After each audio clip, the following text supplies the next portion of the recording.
Assalamualaikum warahmatullahi wabarakatuh.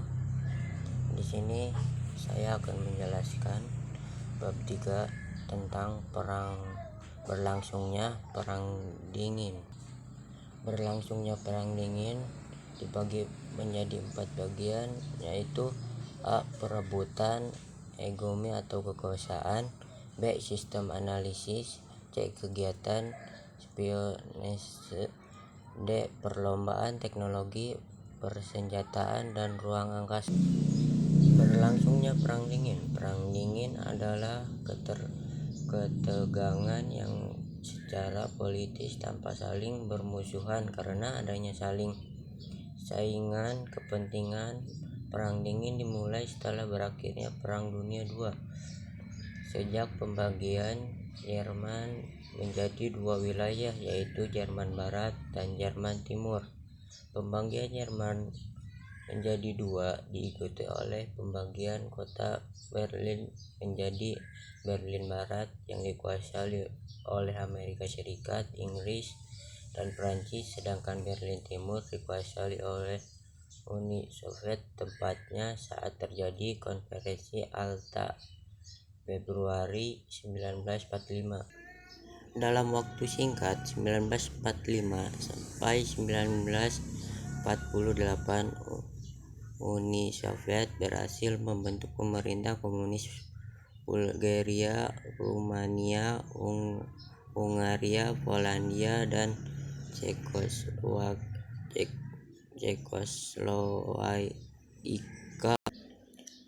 Oleh karena itu, perkembangan pengaruh Uni Soviet sangat cepat dan bertumbuhnya pesat. Amerika merasa perlu membendung perkembangan gerakan komunis. Akhirnya Amerika menyusun strategi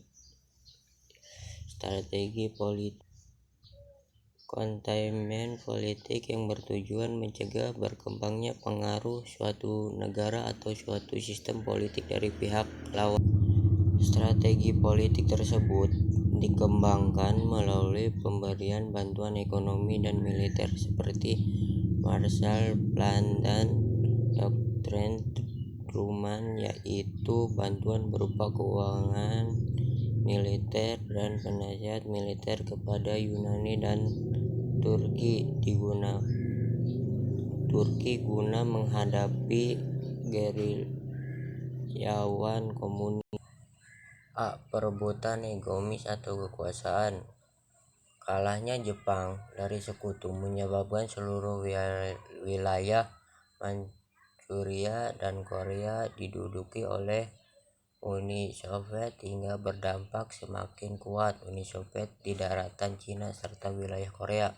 Berdasarkan Konferensi Yalta, semenanjung Korea dibagi 2, yaitu sebelah utara di bawah kekuasaan Uni Soviet, sehingga Kim Il-sung menjalankan pemerintah atas dasar pemikiran komunis, sementara di sebelah selatan Amerika memiliki Eisenhower sebagai orang yang menjalankan pemerintah berdasarkan dasar-dasar demokrasi. Oleh karena itu, perbedaan ideologi ini menyebabkan munculnya perang saudara di semenanjung Korea pada tanggal 25 Juni 1950, dan inilah titik balik dari perang dingin. Namun upaya ini tidak membuahkan hasil dan tidak mendapatkan kepuasan untuk mengakhiri konflik yang saling bertentangan di Vietnam. B. Sistem aliansi. Ketika perang dingin memuncak, setiap negara yang bertentangan berusaha memperkuat dirinya dengan bergabung dalam suatu analisis. Pembentukan NATO, pembentukan Fakta Wawasan pada tahun 1955, perjanjian antara RRC dan Uni Soviet pada tahun 1950, pembentukan Fakta Anus, pembentukan SIAT.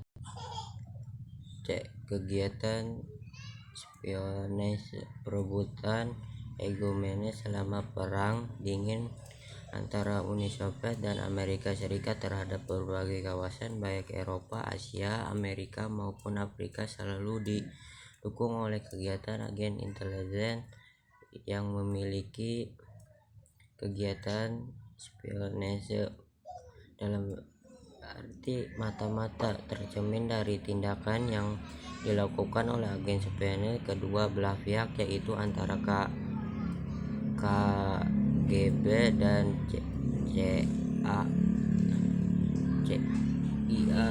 KGB Komintern Industrial Perlombaan teknologi persenjataan dan ruang angkasa. Perang dingin antara dua negara adidaya ditandai oleh perimbangan persenjataan nuklir dan personel militer, sehingga kegiatan ini tersebut sebagai politik unjuk kekuatan kedua negara. Adanya tersebut diikuti oleh perlombaan dalam bidang teknologi militer dan ruang angkasa. Keduanya saling kecanggihan. Jika muncul isu sensitif dapat saja membawa kedua belah pihak pada isu global yang menyebabkan munculnya perang secara terbuka. Perang dingin juga dapat menimbulkan perlombaan senjata antara Amerika Serikat dan Uni Soviet. Kedua blok membangun pusat-pusat tombol peluncuran senjata nuklir sebagai yang berada di bawah pengaruhnya. Untuk mengaruhi meningkatnya perlombaan senjata nuklir pada kedua belah pihak, PBB membentuk Energy Commission yang bertujuan damai serta mencegah penggunaan untuk tujuan perang.